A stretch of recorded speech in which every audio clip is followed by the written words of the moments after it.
Hello and welcome. My name is Greatman Ayilara, and today we will answer this question very briefly for the sake of the people in the now and those who are the future generation also. We're doing this particular recording and teaching. The big question here is mostly all mankind knows what happens when they are awake, because it is way too easy for you to live in the light. Those who want to do the easy things are always looking for the light. Those who are not willing to put the highest part of their intelligence and the divine part of them into work or into display always reach out for the light. While majority of the things that is life transforming and life changing happens in the dark. And this is what I feel when people come to me and say, I am afraid of the dark, I'm so afraid to be alone, to stay alone, and all of those things. And I'm like, wow, you are afraid to be human and to be divine. You are simply saying you are afraid to be God. And so the question is, what happens when we sleep? But before we get to that particular crux of the matter, I want you to know that there is nothing wrong with darkness. You were formed in darkness, you grew up in darkness, and whatever it is you do in light, you still go back to darkness every single day. Without the darkness, your life is a misery. Without the darkness, your life is messy. And some people even had to inject themselves with some substantial amount of chemical for them to be able to attain the state and the realm of darkness. Because in darkness there is so much refreshment and there's so much updating and so much power that is coming on you, and your clarity is so super in darkness. And what happens to you when you are not able to sleep? Let's say for 2 days straight away, your life is messed up. You can't even think straight anymore. And death is just doing come to you. But you are afraid of the dark. You're so scared of what's going to happen to you in the dark that darkness to you means evil. But there's nothing wrong with darkness. In darkness you were formed, not in sin. What your Bible or your Quran told you was that in sin you were formed. In sin your mother conceived you. Not in sin. The ancient wisdom do not talk about sin. There is no word like sin in the ancient wisdom. Yeah, we have words like offense. Offense to who? Offense to yourself and people you coexist with here. Not to a super God or a spiritual being or one beautiful something in the sky.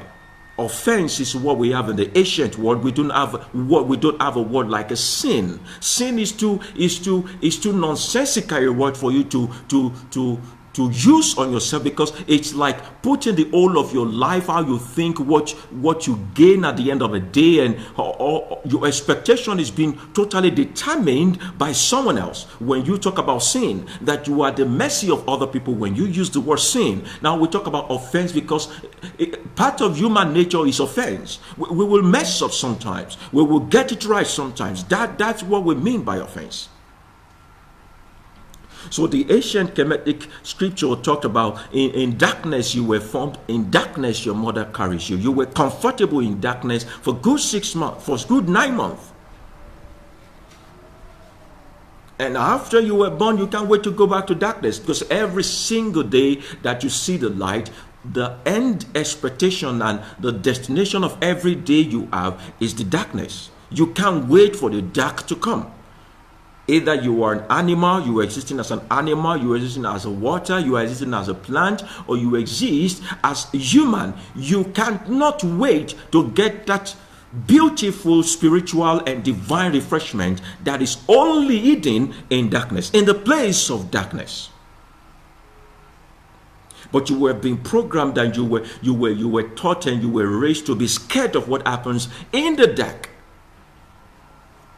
And every wonderful things, every mystical power, every form of divine ability you can harness was zoned in the dark, and they told you not to go to the dark. They told you darkness is evil. Now, when you come to terms to the fact that you have no choice than to retire to the darkness every single time, you are asking, what happens when I sleep? What is it that happens exactly when I go to bed? You see, there are two dynamic plane or sphere or part of humankind. We have the conscious aspect and we have the unconscious aspect, which they call the subconscious aspect. Now, if you are injected with a certain kind of serum right now, and your pulse is actually way below the pulse of a living soul, but you are not really dead, you realize that at that moment in time, you are in tune with nature, you are in tune with your divine reality, and you can almost hear the plants or the field speaking verbal words in audio that you can really hear, and you can hear the voice and the messages of the animals at that moment of your unconscious state. At the moment where they have pronounced you dead, what happens to you is that you become really alive, totally divinely alive. And the reason why we say you are dead is because we cannot understand what you are understanding. The radio frequency and the audio frequency or whatever it is that we are dealing with in our conscious state is deafening our hearing and our ability to capture the signal that is being sent by all other creatures on this planet Earth. And we say you are dead, but we are the really people that are dead. We are the one who is dead to the nature, to what is around us. You are really alive when we bury you, or we put you in the morgue, or we embalm you and we put you in that state of subconsciousness. Let's call it subconsciousness, not unconsciousness now, where you are totally alive and in tune with everything, and you can almost see what we do, and you can hear perfectly well what the plants, the animals, and all those things you call non-living things do, and you will be able to learn effectively from them. We say you are dead, but we are the really dead people because we are conscious. And in the state of consciousness, we are so distracted with all the things around us that we don't even have a clue of the things happening around us.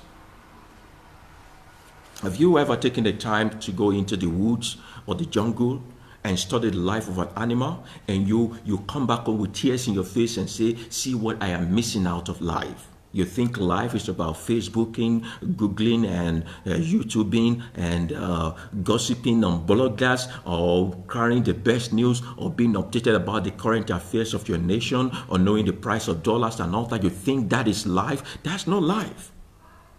The real life resides in a place you call the zone of the non-living things. They have super intelligent things to teach you. And it is a lock for you. It is a lock that is gotten to at a very speedy rate of intentional living, for you to be able to be aware of the nature around you, to the lives, other lives and creatures around you, to the point of you being able to know the unseen and see the unseen. I was talking to someone last night, and we're having this long talk. This friend of mine stays in France, and we're having this long talk about so many elements of life and how things can work out. And I would say, be conscious of the kind of doors you open in the atmosphere where you stay. Because when you open the atmosphere of authority in your home, there are things moving around that can find that place as a good abode. And even though you don't call for them, but you have given them a place of authority in your own atmosphere. That is being aware and being able to control the sun, the moon, the air, and the water, all the elements of life. We're going to be teaching that in our private class tomorrow on Zoom. If you are interested, you can just send me a mail, Greatman Ayilara @gmail.com. I'll send you the link to that particular room. I will be teaching some selected few of people on identifying and harnessing their mystical elements for prime performance. identifying and harnessing their mystical element for prime performance. Now, this is not religion. This is me telling you that you are the God you are looking for. This is me telling you that religion don't have to have a hold on you. This is me telling you that you don't need to reach out to anybody to be able to get done what you are praying for. This is me telling you that prayer is useless. Those who pray perpetually become more useless than those who think. And part of thinking is thinking, who am I? What am I? What am I capable of?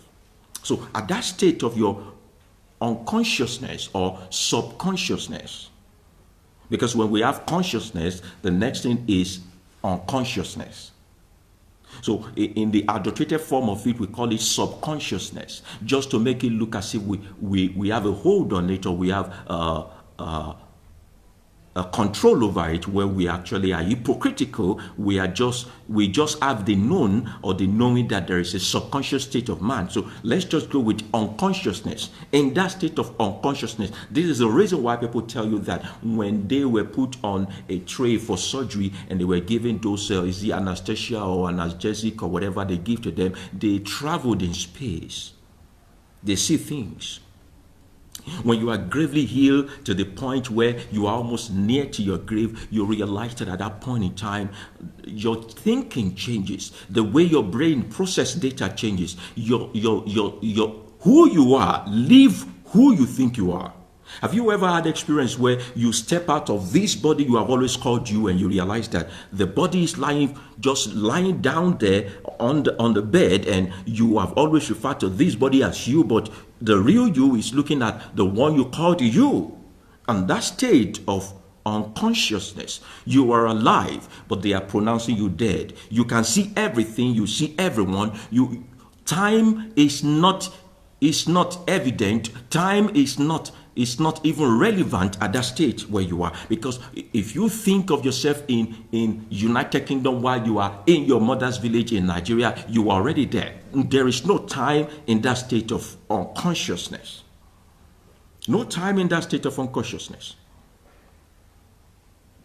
And you are given the privilege to be able to enter that state of unconsciousness every single day, and you can only attain that state of unconsciousness in the dark. In the dark. People want to live a very easy life, never do great things in their life. They look for the light.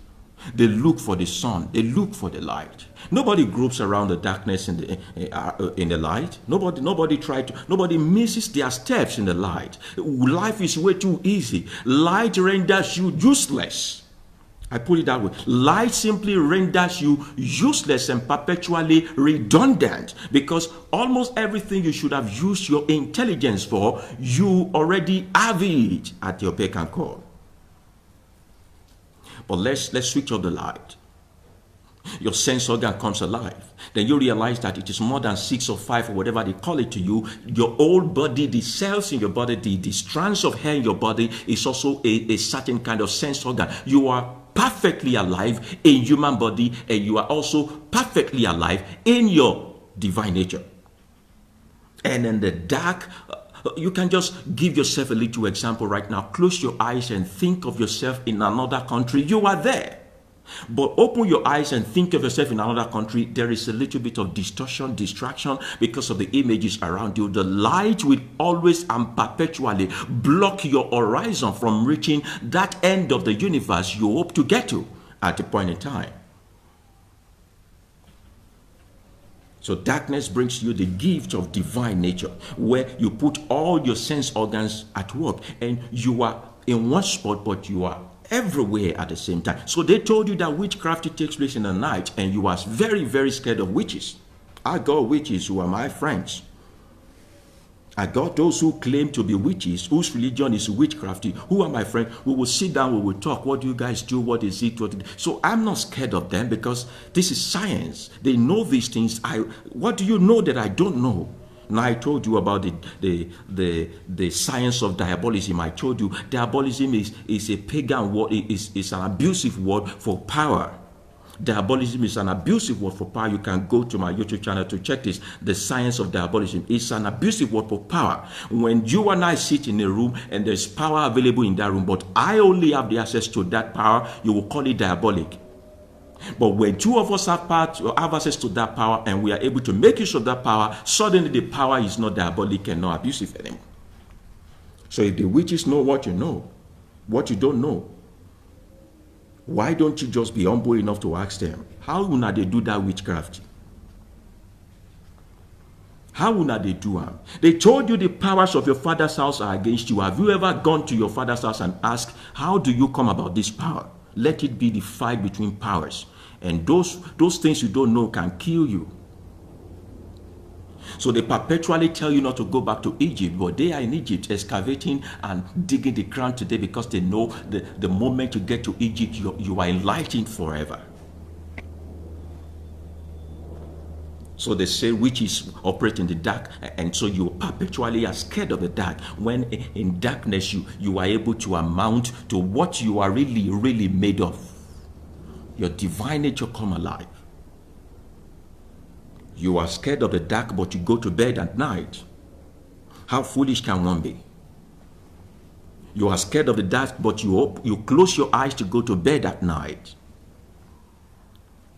From the dark where you came, dark you go back to every single day, and perpetual darkness you go back to until you are unfortunate. Let me use the word unfortunate enough to witness the light again.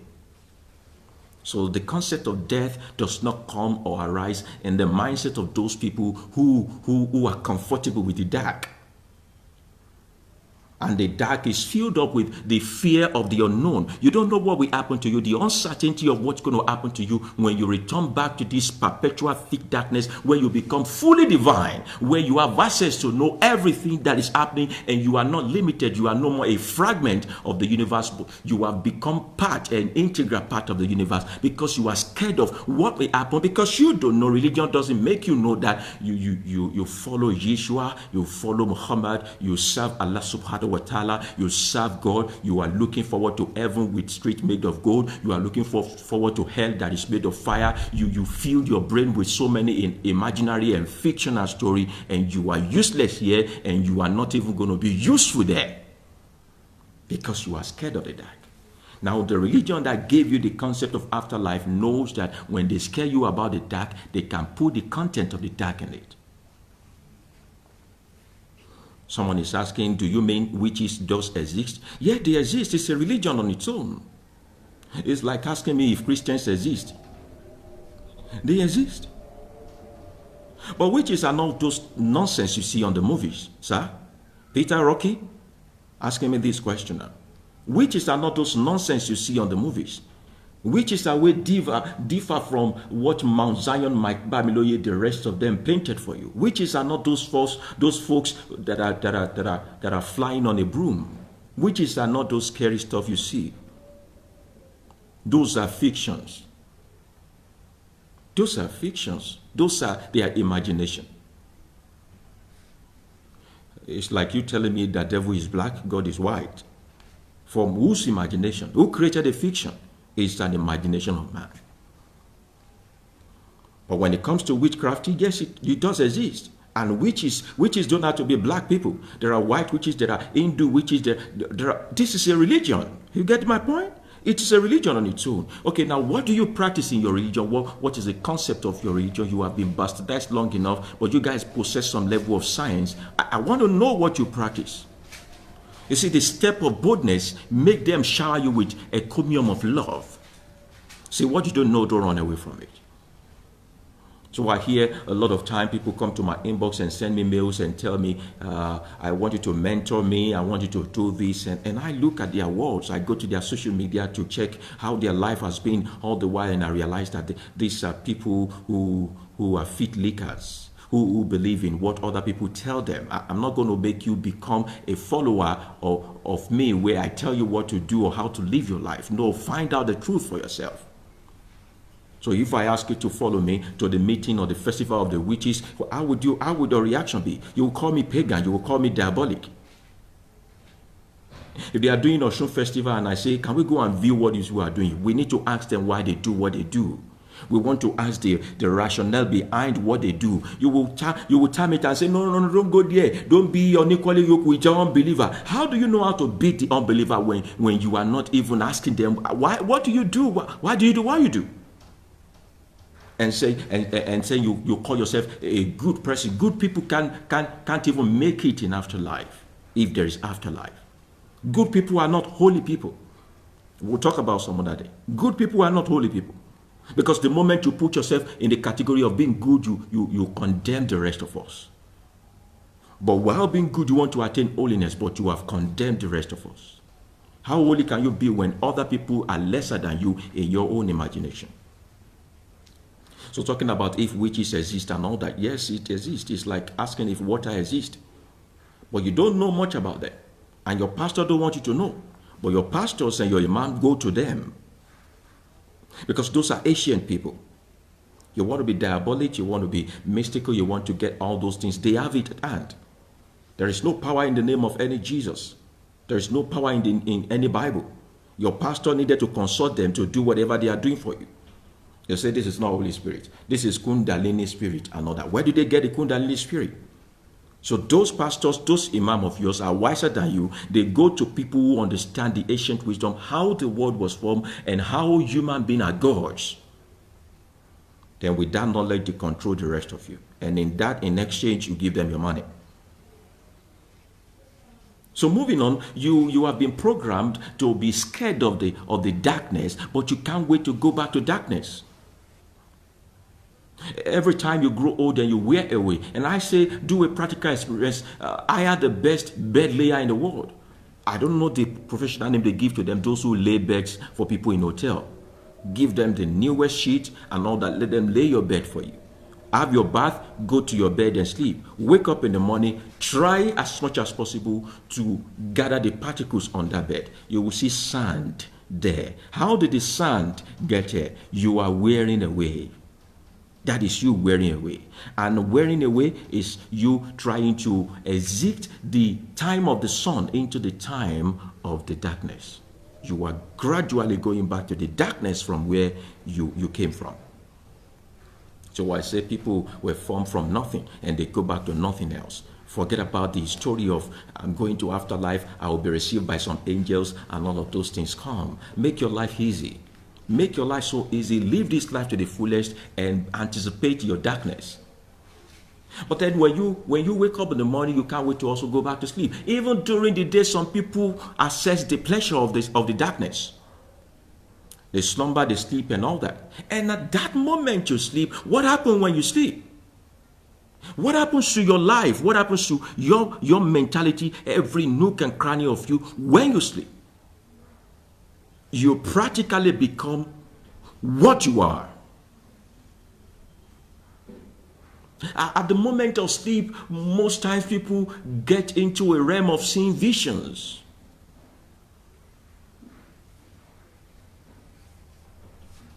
People get to that point of seeing visions. Things become clearer when you sleep. Why do things become clearer when you sleep? Because the real you, the analytical you, the critical thinking you, the perfect you, the divine you can only be attained in darkness. In darkness. So I'm telling all of you who have children right now, train your children to be comfortable in their own darkness. They will not run into the arm of those who never loved them. Train them to be comfortable by their own self. Train them to cherish their own lone time. So depression will not have a hold over them. Those who are running from darkness always face depression. And at the end of the day, they still hasten their darkness by committing suicide. It is because people do not know that even depression itself is a gift of nature, that they make use of it in an abusive manner. They make use of it in an abusive manner. So when you find yourself in a moment of darkness, are you going to make something monumental out of it? Now let's come from the angle of consciousness right now. And I keep telling you that the scientist may be a little bit right. The psychologist may be a little bit right. The scientists are banking on your brain and says it is the central processing unit and it contains your memory. The psychologist or physiotherapist and all that are banking on your mind and they say it is the central processing unit of your life, that it controls the rest part of you. But then if you now take a look at it, you realize that both your brain and your mind are not you. You got them when you got here. What is your brain? Your brain is part of your body. Is that it? And they tell you to give your children milk or whatever so that your brain can develop well. That shows that whatever they call a brain is a component of this physical world that you accumulated according to what you eat. If you eat well, you have a sharp brain. If you don't eat well, otherwise. What you call your body, what you call me, is an accumulation of fat, of carbohydrate, of starch, of all of those things. You look exactly like what you eat. This is not you. This is not you. This is earth. This is soil. This is something that comes from the soil. This is also a product of its own darkness. A product of darkness ejaculated in your mother, and in darkness you were formed. And when you came, everything you ate so far to become like this came from the darkness. Have you planted anything that came from the sky?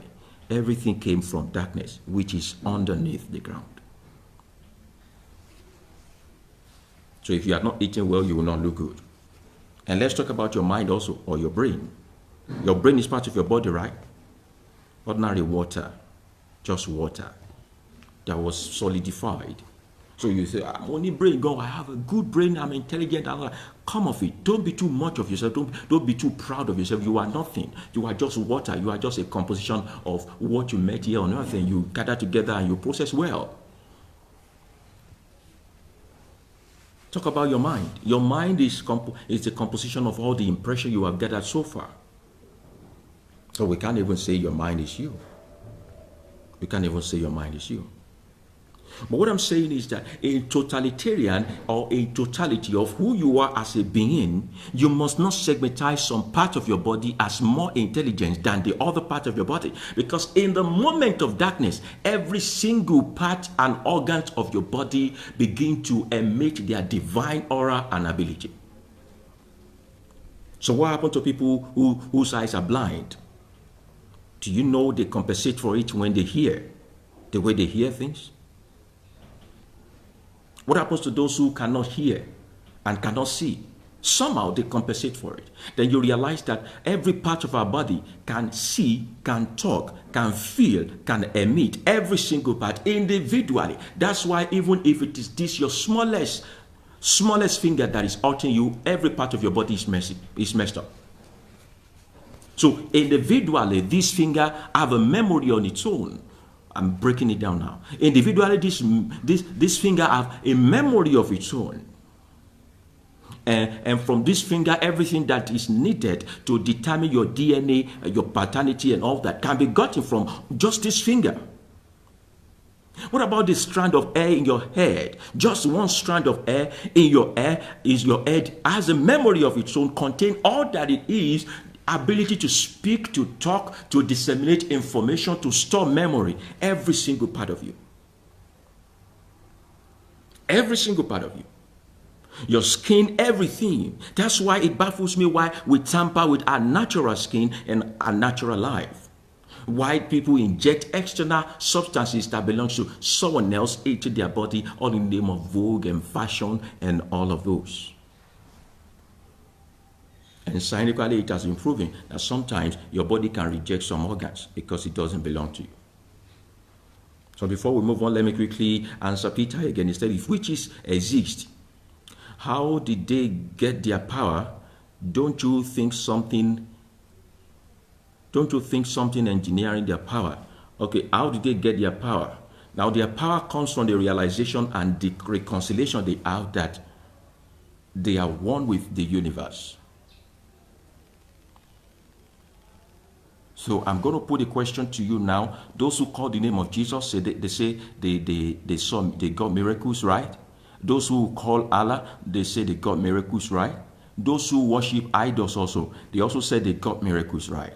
If miracle is the sole power of one particular name, of one particular God, why does everybody get miracle whichever belief they attach their mind to?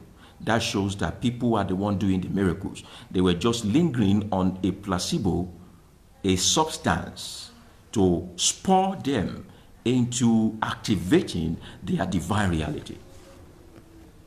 So I'm going to give you water to drink. Water in itself, can it heal you? No, it can't. It can only quench your thirst. But what is your mindset towards that water? You agree that this water will heal you of headache. The water listened to you. That's why I said mankind created God. God did not create man. So it is what we dictate for God to do that they do. The God of fertility cannot give you husband. The God of spousal or having married cannot give you wealth. Oshajewa. The God of wealth is different. But who are the people? Who are the ones? What created the God? We created those gods.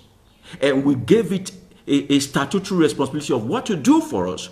This you go and you go no further. So the Orishaje or the God of wealth cannot give you children. When you need wealth, we have concluded that this particular tree is going to be the God of fertility. When you go to it, it will spoil your faith, or it will spoil your divine ability into having a child.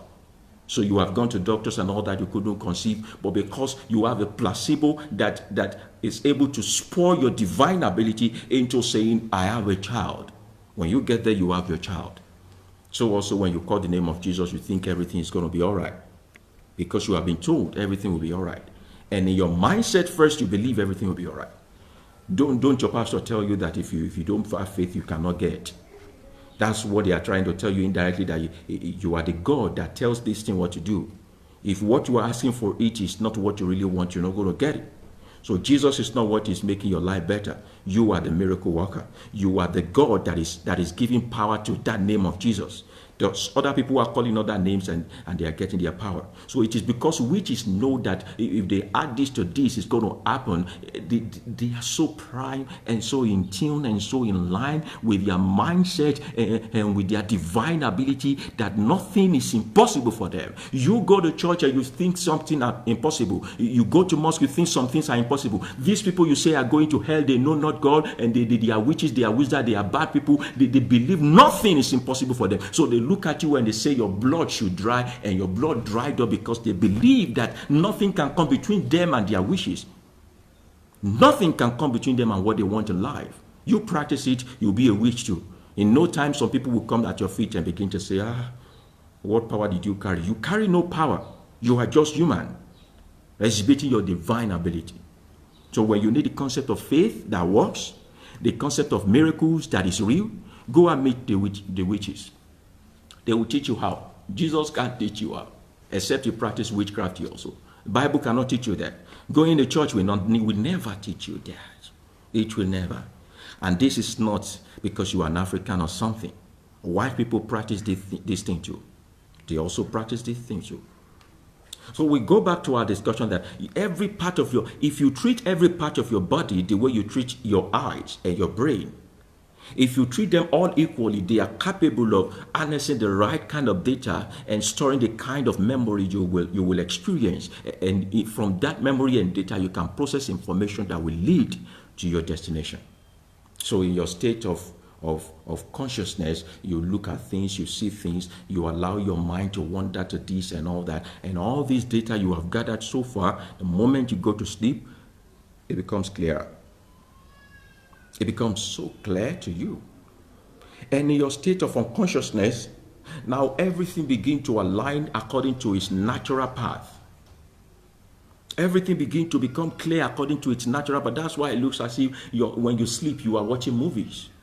Your unconscious state is the most beautiful state in your life. Your unconscious state allows you to look at things without red being called black or white being called blue. It is so clear, it is so perfect, you see clarity in the place of darkness. But I'm saying that what happens, how do you get the data that is being processed in your unconscious state? You get it from your conscious state. Now, are you limiting the data you are getting per day or per time to the things you are seeking clarity for? So some people say, I need clarity regarding all the aspects of my life. I say, you can't have clarity about all the aspects of your life. It's like getting out of a tunnel. The more you get closer to the end of the tunnel, the clearer it becomes. Don't confuse yourself. Don't put too many plantains in the frying pan at the same time. It will get so mucky and so munchy and so messed up. One aspect of your life per time, deal with it. Get enough data in your conscious state about one aspect of your life. When you go to the place of sleep and the place of darkness, that aspect of your life is able to replay itself in a way that you cannot imagine, because the distraction of the consciousness has been taken away at that time. That's why when what you think about the most during the day is something fearful. I was in Ibadan a few weeks ago, a few days ago, and they threw me stone. It was really a scary experience for me there. So I spent the rest of my day thinking about what could be wrong, what is happening to our people and all that. I only came to help you. So when I went to bed, I saw wolves chasing me. Wolves chasing me. And wolves were throwing the things that human beings were throwing at me. If I was a fool, I would be looking for a mystical person or one babalao. So I woke up, I was like, enough. I focused on this trauma so much enough that even in my subconscious, it translated itself to my subconscious. Now, how beautiful is it going to be for you to focus on what exactly you are expecting in your life all the time? But look at you right now. What is your mind thinking about right now? You're thinking of success and you're doing failure. You want to get out of this pandemic alive, but you are focused on CNN. Any good news come out of CNN since you've been watching it? So you go to bed and you're in your conscious state also. How you will die is clearly written for you. Not because a God is telling you or warning you, or some people are telling you that you will die, but because you have filled your consciousness with something so nonsensical that your subconsciousness have no power to override it, but to help you to escalate it and explicitly explain it to you. So it will tell you that you will die on a bicycle and you'll be buried in a goat casket, but the goat casket will be taken, it will be stolen away, and your body will be lying fallow by your graveyard. And when the rain beats you and the sun beats you, you will start smelling, and maggot will now come take over you and does something. Is that how you want to use your darkness? So I say, focus on the things only that you are expecting when you sleep. So people say, I have revelation, My sister, my brother, keep your mouth shut there. You only are getting explanation of what you are focused on when you are conscious. And sometimes some people say, okay, I wasn't thinking about this when I was awake, but I dreamed about it when I went to bed. You can forget. That's why your brain is not the most memorable place in your body. You can forget, but your body never forget. It's like retrieving a file and treating it in sequential state. It will now put priority on them. The one you think about the most today is the one that has the highest probability of showing up when you sleep tonight. When your mind wanders so much, instead of you to confuse your subconsciousness, it retrieved another data you have thought about maybe a few years ago, 10,000 years ago. You never thought about it. You didn't sit down to think about these things. But that doesn't mean your body is forgetting. If your eyes can see it, then your body has learned about it. Does it happen to you? When you walk, when you go by public transport and they are playing music that you really, really dislike, and you have no choice, you can't control the rest of the passenger. You are not listening to the music. You are hating it. You don't want to listen to it. So suddenly you get to your bedroom or your bathroom and you are in your lone time in the place of darkness, and the music began to replay itself word for word in your brain, so much that you can almost bet that you were there when they were composing the music. But when we ask you to render it in your consciousness, you can't render it. So the fact that you are not focusing on it does not mean your body is not learning about it. So they say the evil communication corrupts good manner. You think we are talking about keeping friends. We are talking about what do you communicate this your cell, this your temple, this your body with? Where do you go to? Where do you hang around? What do you listen to? What do you watch? What are you reading? Those things will flood your subconscious when you go into the place of darkness. Remember that the place of darkness is a place of power. If you now want to set yourself up, whatever you see in subconscious that is not looking like your future, come out and say it. You are now using your mouth to establish it. And as you have said, so it is for you. You get the logic of this establishment now. Is this what they taught you in church? So they said, out of the mouth of two or three, the truth is established. Even the truth of your unconscious state. So you don't need this thing to happen in your real life, or you keep talking about it in real life when you wake up from your unconsciousness. What you're doing is you are using your mouth to paint the event of your life or give yourself a schedule of calamity in the future. So how the calamity will happen, you don't need to worry about that. Life will fix you up. Life will fix you up. So let the things of the dark remain in the dark, especially those things of the dark that you don't like. That you don't like. You want to be great, all you think about is wisdom, all you think about is having clarity, all you think about is having the best of life and all that. When you go to bed, you will dream about those things you put your mind at the most. So this is not time for you to start looking for a yogi, a pastor, and a imam to come and interpret one nonsensical vision for you. What you were looking for is what you have seen. All you need to do is just to consult your inner self and get more explanation. And if you are the type that is always awake at all time, that is always aware at all time, your dream should not scare you. If your real life is not scaring you, why is your dream scaring you? Those who experience nightmares are those who have filled up their mind and their cells and their body with events of scares.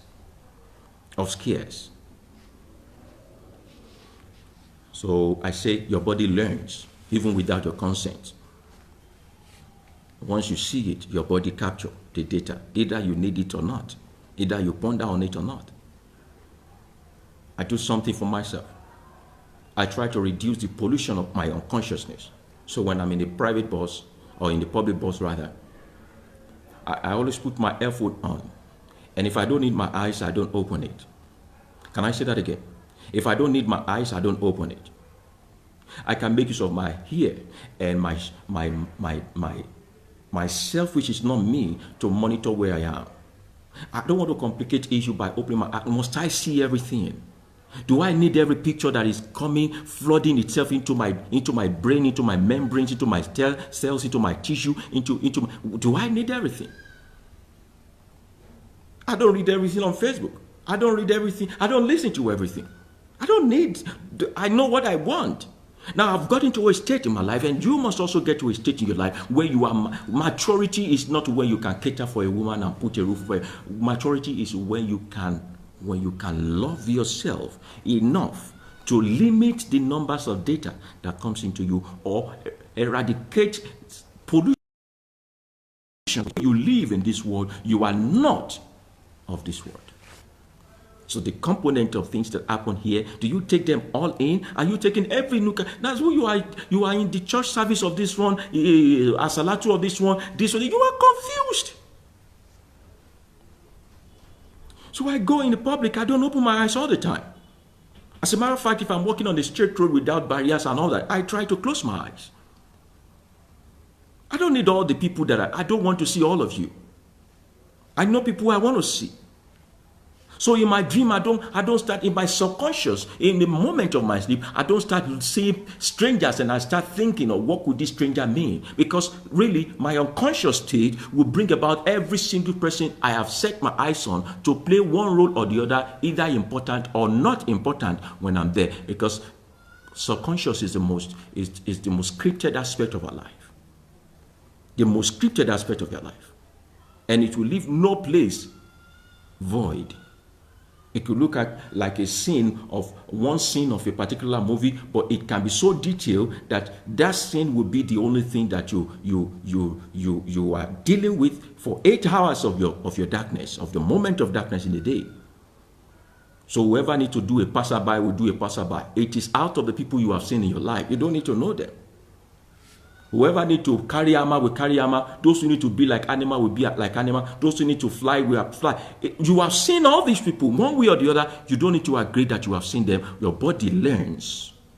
That's why I say, why don't we focus on natural intelligence rather than for us to liquidate all the power and the extent of our natural intelligence and look out for artificial intelligence. Look at marvelous things that artificial intelligence could do. Now, what created artificial intelligence?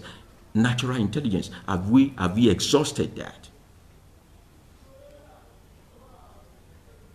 So in the sleep, it is not God coming to press you. Satan does not have your time. It's not even in existence. It's only in existence when you think about it or you create it for yourself. So I often tell people that come, if you really want to set yourself free from Satan, you have to let God go. Yoruba people say, any leru, lo leru, any leru, lo leru. It is he who have the slave that have the property of the slave. Whoever created Satan, if you don't let it go, you will not be free from Satan. As long as you are still holding on to God, you'll be fighting against Satan. The day I let God go, my sleep has been so easy. How is it that it's only you people that are following God and going to church all the time, listening to all this crazy stuff that you'll be having attack in the dream every time? Every time. You want to make arrow. Nobody even fight with arrow these days. People fight with bomb. But it's you that will be getting attack and arrow. Arrow of the day, terror of the night. What is did you offend this God you are running after? And is it like you are infuriating him the more you are running after him? Those of us who said we are tired, we just went into a place of rest. Perfect rest. We don't need angels to surround our bed when we sleep, because we are divine in our own state itself, and we are fully awake. And who told you go to sleep? Nobody sleeps since the day they have been born. You don't go to sleep. You can either be conscious or unconscious. Nobody go to sleep. Your brain don't go to sleep. Your body never go to sleep. In your consciousness, your body is learning, gathering data. In your subconscious, your body is your body is analyzing and critically just putting it on table. You don't sleep. Even when we say you should rest in peace and all that, we know we are lying to you. There is no peace for you. You are walking even in the dark, walking your way back to the light. Everybody will be recycled. You will go and come. You will go and come. That's why the world will never come to an end. Oh, but look at you now. Look at you. Look at what they have reduced you to. You don't even know how to exert this divine power in you. You are not focused. You are not focused. What you learned yesterday in your gathering is different from what you are learning today. You have not digested that one. You can't even ask questions about that one. They just put all the junks of the world on you. I'm a winner. I'm a redeemer. I'm this, that, and your life is not redeemed. You are not winning against anything. As a matter of fact, you are breaking limit every time that you call yourself a winner. What kind of a winner keep breaking limit every time? I don't mean to be rude, but I'm telling you the truth. Is this the life you want to live? Now, if you have subjected yourself to this slavery and you are retired to it, please don't raise your children like this. I'm particular about the children. Do you want to raise your children like this? Why is it that the children of those who do not believe in this God, that they want doing the things that you believe in God, are expecting? You use the technology of those who do not believe in God. You fly the plane of those who do not believe in God. You go to the space of those who do not believe in God. You are expecting the satellite to buffer signal to you. Those who do not believe in this God are giving it to you. But you believe in God and you are totally useless. So when I ask you, you say you are praying. How useless have you been? Praying. So those who pray and those who are high on drugs, they are both running from their problem. Isn't that? Either you are high on alcohol, cocaine, or whatever. You are both running from problem. Isn't that? And you are praying, you are running from problem. You get so addicted to prayer, they get so addicted to their drugs. You are both running from problem. When you finish praying, has the problem gone? It's still there.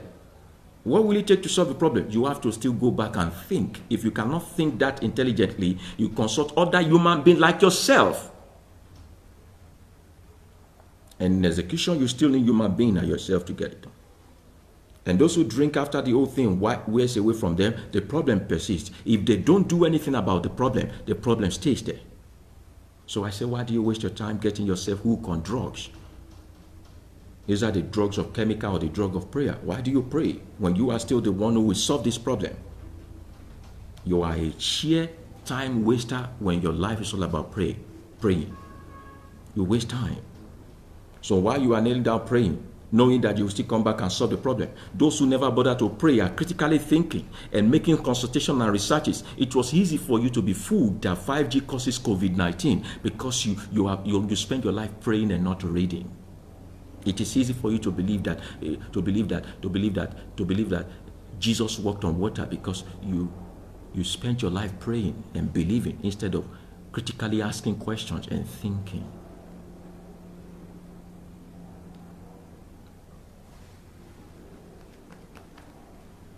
This is what religion has reduced us to. Are we going to live like this? So when you talk about slavery, that they came to Africa to take your forefathers away, are they still in Africa? Are they still taking your forefathers away? Why are you not better? And yet, from all researches, the civilization of the world started from here. You have so much and you use so little. You are the best, yet you are the worst. You are supposed to be the head, yet you are struggling to even know the position at the tail. Black man, I say, wake up now. They took away African religion, African history, even your own national history. Your children don't even know about your tribe, your dialect. They can't even speak your language, but they're replacing all the schools in your own country, in your own continent. The history on CRK, they put the history of the Jewish people on it. You are glad to pay the school fees for your children too. You should rise up against institution and the board of education in your country. My children I'm not going to let my children learn about the history of other nation. They should learn about the history of their forefathers. They replace your own African history with IRK and CRK, and you are glad to pay the tuition fee. They tell your children to learn about Christian religion, Christian knowledge religion, or whatever they call it, or Islamic religion knowledge, and so on. And you are glad to pay the school fees. Your children do not know who Fumilayo and Sankuti is. They don't know about Shango, Ogunwoya. They don't know about their own people, that black people can also be God. They do not know that a man once lived on this planet. He is from Oyo State. He's called Shango. He lived to a point whereby people began to worship him. Your children need to identify that a black person can also be God. Let them stop worshiping the God of the Jewish people. Why must Jesus be the God of their life? Why can't Ogun be the God of their life, or Shango or Abadiwa be the God of their life? The moment they conceive the fact and the idea that a black man can also be God, the ability to become God in the future also resides in them. That's not what we're talking about today, right? But I just need you to wake up. And I don't mean they should bow down to any God. And I'm just saying that if a man in Jerusalem, in Galilee, can rise up to the point of being worshipped as God, we also have men, numerous of them, uncountable of them. We have Oba, we have Yemoya, we have Shango, we have Ogun, we have Oshun, we have different kind of them. We have Lanroyi, we have different of them who once lived, who were human beings, but rose to the pantheon level where they were worshipped as an emperor, as a god on earth. They became so divine to the point that they manifested all their divine ability through the knowledge of the things they discovered. Your children can also be a god. And I'm saying to you that you don't need to bow down to a god that has come and gone. You can be your own god and live forever. But your children will not be able to conceptualize this idea, because aspect of being God is only a foreign idea for them. The concept of being God is a foreign idea for them. So they believe if someone had to be God, if a nation had to be a chosen nation, if a nation had to be divine, it has to be from Israel or Arabian country. So you work in Africa as an African person, send your children to school to go and learn how to bow down to the personality and the famous people from another nation, and you say you are free. You sit with me, you drink with me, you are with me, and you tell me that you are a free human being. You are a slave. Are they still in Africa carting you away? They are not carting you away. You are even carting yourself away with the bondage of religion.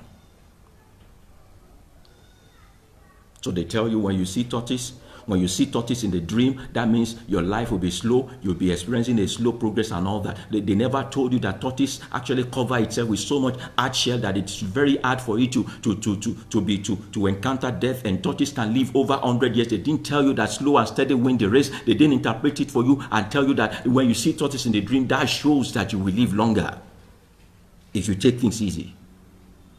Your pastor don't know that knowledge. Your pastor don't know that knowledge.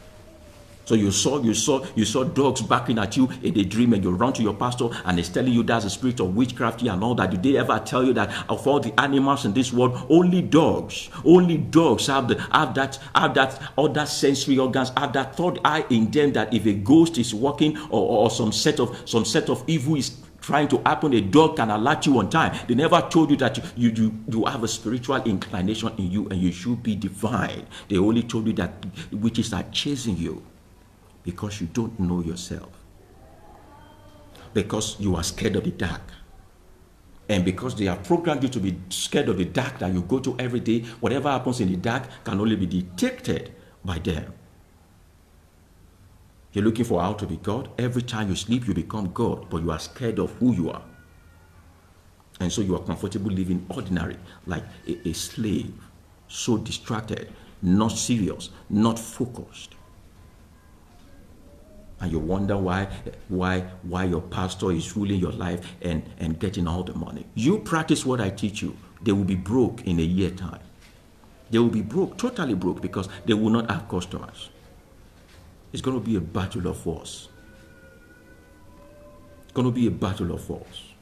So they were quick to tell you that it's a serpent spirit that is troubling you, because when snakes sees you, they don't bite you, because you have this aura and this awe on you, that snakes don't bite you when they see you. But they are quick to also tell you that one God told Moses to turn rod into snakes, and if it is Moses or their Bible talking about snakes in a very beautiful way, it is fine. This is not serpential spirit. But if it is you talking about snakes and getting the meticulosity and the wisdom of snakes and trying to harness this element of a snake, and if you tilt towards it, they tell you that you are demonically possessed. And if you see snake in the dream, they tell you that you have been possessed of Satan. But when they talk about snakes in their Bible, they talk about it in a good light. As a matter of fact, their God told their Moses to raise a snake up, and they should look up to a snake. So when are you going to be free? I ask you, when are you going to be free? As I bring this to a close and to an end, I want to entertain this particular contribution. It said, you said you were once a Muslim and a Christian. Do you have some native religion background? So how do you get all this new knowledge? I am not asking with derogation, but just want to know. All right, this question is coming from Shola Daniels. I was born in a village. And native knowledge is not a bad knowledge. It is not about native knowledge. As a matter of fact, having a native knowledge is a good knowledge. I offered Yoruba as a course in the school. And while my friends would rather run for mathematics and English, I cherish the tune. I'm in tune more when I read Yoruba and read about those things. And I'm more closer to the elders. Most of my friends are elderly folks. So if you want to get where all these things are coming from, most of my friends are elderly folks. I rarely make friends with younger folks. All these internet, Indomie, fast food children, I really, not because I'm proud, but they have nothing to offer me. Most of my friends are elderly folks. The elderly folks, and there is wisdom in taking care of the elders. I remember my father being a friend of one man that was been alive even before Queen Elizabeth became the Queen of England. I don't want to mention his name, but his children are now big-time politicians in this nation. So when my father was the one taking care of Baba in the village, the children were gallivanting in London and all that then. So it will take me to this particular man. I don't want to mention his name. You will quickly get his name. And Baba have so many library. library of wisdom and knowledge. So while you are on Google, I'm in the library of the elders, the ancient folks, because I was seeking. I want to know. And up till now, during this COVID, I took up a lot of research work with my friend in Australia. We have a supervising professor also supervising us, and you'll be very marveled that these people are so crazy about African history and region.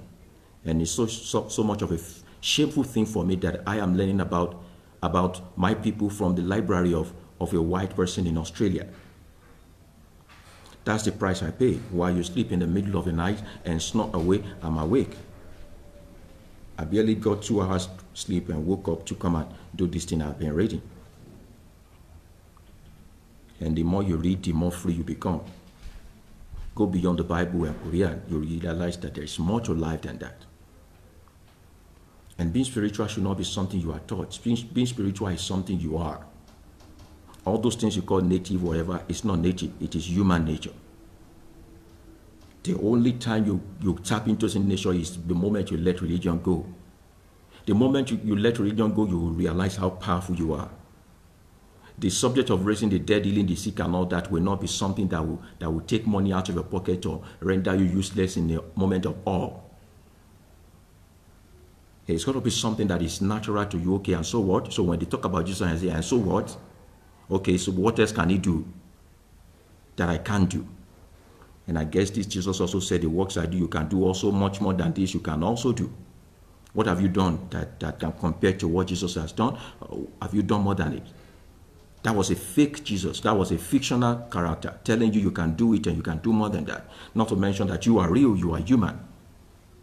The moment you realize that your duty as a human is to become divine, nothing will surprise you anymore. Osifo Joe is saying that if you don't sleep, there's no how the experience you had during the day can't be filled with the memory bank. That's why it's easy to recall when you wake up or some other time. Thank you very much. All right, so on this note, we're going to be rounding up this particular exposition. I hope I've been able to bless you. If you are blessed, you can just go down to my YouTube channel and subscribe to the YouTube channel or even our Facebook page at the Greatman Ayilara on Facebook or Instagram, and also Greatman Ayilara on YouTube.